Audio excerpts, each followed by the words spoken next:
Hai, saya Arif dan ini Bicara Saham. Ada kabar gembira dari Unilever Indonesia. Meskipun dihantam badai ekonomi dan dinamika industri yang kompleks, produsen raksasa barang konsumsi ini tetap menunjukkan ketangguhannya. Penjualan bersih Unilever Indonesia mencapai 38,6 triliun rupiah dan laba bersihnya tembus 4,8 triliun rupiah di tahun 2023. Presiden Direktur Unilever Indonesia, Benji Yap, menjelaskan bahwa fokus mereka pada pertumbuhan jangka panjang menjadi kunci sukses di tengah situasi yang penuh gejolak. Sepanjang tahun 2023, Unilever Indonesia fokus memperkuat fundamental bisnisnya. Hasilnya, penjualan domestik naik 3,3% di kuartal 3, 2023. Unilever Indonesia tak henti-hentinya berinovasi, dengan meluncurkan produk-produk baru yang menjangkau berbagai segmen pasar. Ditambah lagi, dengan peningkatan investasi media, produk-produk inovatif ini semakin dikenal dan diminati konsumen. Meskipun ada beberapa tantangan di akhir tahun 2023, Unilever Indonesia tetap optimis menatap masa depan.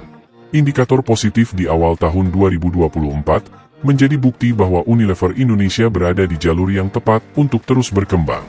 5 prioritas strategis Unilever Indonesia untuk mencapai pertumbuhan jangka panjang. Pertama, memperkuat dan memanfaatkan potensi merek utama. Kedua, memperluas portofolio ke segmen premium dan value. Ketiga, membangun execution powerhouse. 4, memimpin kapabilitas transformasional. Dan yang terakhir, menempatkan prinsip keberlanjutan sebagai inti dari perusahaan. Di tengah berbagai rintangan, Unilever Indonesia menunjukkan bahwa dengan semangat yang kuat dan fokus yang tepat, mereka dapat mencapai kesuksesan jangka panjang. Unilever Indonesia adalah contoh nyata perusahaan yang tangguh dan adaptif dalam menghadapi badai ekonomi. Jadi, buat sobat investor yang ingin berinvestasi di perusahaan yang stabil dan memiliki prospek cerah, Unilever Indonesia bisa menjadi pilihan yang tepat. Lalu, bagaimana kondisi fundamental Unilever Indonesia saat ini? Yuk kita review.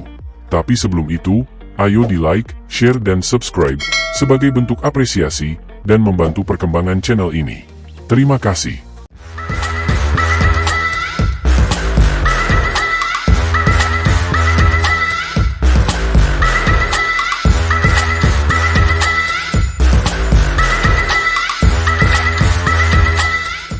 Di sisi lain, di tengah gejolak ekonomi global, Unilever Indonesia menunjukkan ketangguhannya dengan kinerja keuangan yang stabil pada kuartal ketiga 2023.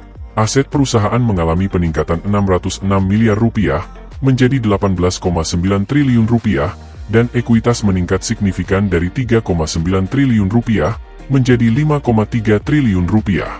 Meskipun pendapatan mengalami penurunan 3,3% menjadi 30,5 triliun rupiah, Unilever Indonesia mampu menjaga profitabilitas dengan laba bruto yang meningkat dari 14,9 triliun rupiah menjadi 15,2 triliun rupiah. Hal ini menunjukkan strategi perusahaan yang efektif dalam mengelola beban pokok pendapatan dan meningkatkan efisiensi operasi. Return on Assets Unilever Indonesia mencapai 29,5% dan Return on Equity Unilever Indonesia mencapai 103,7%, menunjukkan bahwa perusahaan mampu menghasilkan keuntungan yang optimal dari aset dan ekuitasnya. Net Profit Margin Unilever Indonesia juga terjaga di 13,7%, menunjukkan efisiensi perusahaan dalam menghasilkan laba. Debt to Equity Ratio Unilever Indonesia saat ini berada di 251,6%, menunjukkan tingkat utang yang tinggi. Hal ini menunjukkan bahwa perusahaan memiliki risiko utang yang berlebihan dan kurang mampu membiayai operasinya dengan baik. Unilever Indonesia menunjukkan pengelolaan arus kas yang baik, dengan arus kas operasi positif senilai 5,2 triliun rupiah. Perusahaan juga meningkatkan total kasnya sebesar 1,2 triliun rupiah, walaupun menggunakan 3,3 triliun rupiah untuk aktivitas pendanaan. Kinerja keuangan Unilever Indonesia di kuartal ketiga 2023 menunjukkan ketahanan perusahaan di tengah kondisi ekonomi yang menantang. Peningkatan aset, ekuitas, dan profitabilitas menunjukkan strategi perusahaan yang efektif dalam menjaga pertumbuhan dan efisiensi. Arus kas yang kuat dan peningkatan kas menunjukkan pengelolaan keuangan yang prudent. Unilever Indonesia tetap menjadi pilihan investasi yang menarik bagi investor yang mencari perusahaan dengan fundamental yang kuat, profitabilitas yang stabil, dan pengelolaan keuangan yang baik.